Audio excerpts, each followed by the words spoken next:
বরাবরেই আমরা কাঁঠালের বিচি খেতে কে না পছন্দ করি বলুন তো আপুরা। তো আমি আজকে নতুনভাবে একটা রেসিপি ভর্তার রেসিপি নিয়ে চলে আসলাম। তো লাউ পাতা দিয়ে কাঁঠালের বিচির ভর্তা। তো এই ভর্তাটা আমি আমার জীবনে প্রথম আজকে বানাবো।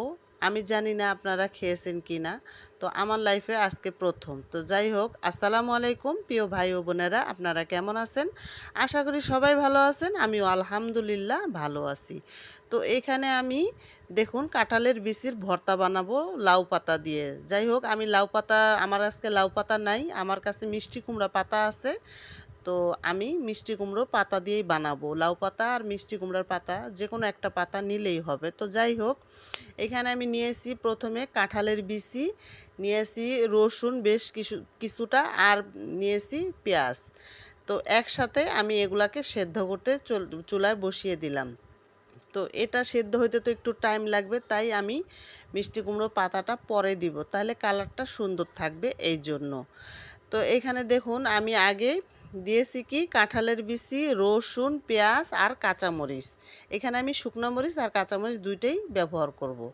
তো এই ভর্তাটা আপনারা যারা এখনও মানে বানিয়ে খান নাই, অবশ্যই ট্রাই করে আপুকে জানাবেন। আমার এই ভর্তাটা আজকে এতটা ভালো হয়েছিল কি আর বলবো, আমি কখনোই খাই নাই। তো আমিও ফেসবুকেই দেখলাম এক আপুকে এভাবে বানাতে। তো উনি লাউ পাতা দিয়ে বানিয়েছিল কাঁঠালের বিচি, সাথে আমি যেভাবে সেম যেটা মানে করছি এটাই। আর উনি দিয়েছিল লাউ পাতা, আমি দিয়েছি মিষ্টি কুমড়া পাতা। যাই হোক, আমার কাছে আজকে মিষ্টি কুমড়া পাতা নাই, লাউ পাতা নাই, এই জন্য আমি মিষ্টি কুমড়া পাতা দিয়েই বানালাম। তো চলে আসলাম দেখুন সেদ্ধ করে নিয়ে এটা বানাতে। আসলে আমরা কাঁঠালের বিচিটা অনেকেই খাই, যেমন শুটকি দিয়ে, অনেকে এমনি ভর্তা বানিয়ে খাই। তো এটা একটা অন্যরকম আমার কাছে লাগলো ভর্তাটা। আমি মানে রেসিপিটা দেখেই আপুর কাছ থেকে মানে দেখে আমার মনে হলো যে আমি বানাবো অবশ্যই। আর আমি নতুন কিছু দেখলে অবশ্যই আমি চেষ্টা করি সেটা মানে বানিয়ে খাওয়ার জন্য। তো যাই হোক, এখানে দেখুন আমার ভর্তাটা বানানো হয়ে গেল প্রায়। তো এটা আমি মানে শুকনো মরিচ কাঁচা মরিচ দুইটা দিয়েই বেটে নিলাম, লবণ দিয়ে, স্বাদ মতো লবণ দিয়ে বাটার পরে দেখুন কালারটা কতটা সুন্দর হয়েছে। আমি এখানে বানায় নিলাম। যারা এখনও এই ভর্তাটা এখনও ট্রাই করেন নাই, অবশ্যই অবশ্যই ট্রাই করবেন। আসলে অনেক মজা ছিল গরম ভাতের সাথে এই ভর্তাটা। তো আমি এখানে মানে বাটার শেষে এখানে আমি সরিষার তেলটা অ্যাড করব। সরিষার তেলেই হচ্ছে এই ভর্তার জাদু।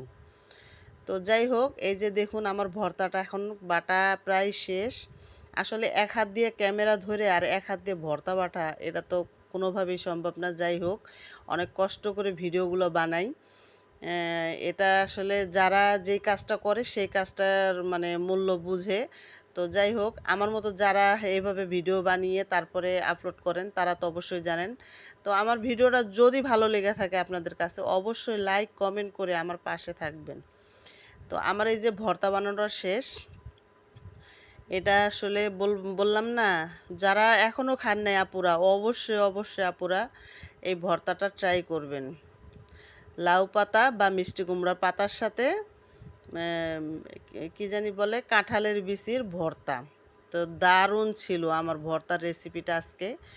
আপনারা যদি এই ভর্তার রেসিপিটা আমার দেখেন, অবশ্যই ট্রাই করবেন, করে আমাকে অবশ্যই জানাবেন। তো আজকের ভিডিওটা এখানে ছিল। আল্লাহ হাফেজ।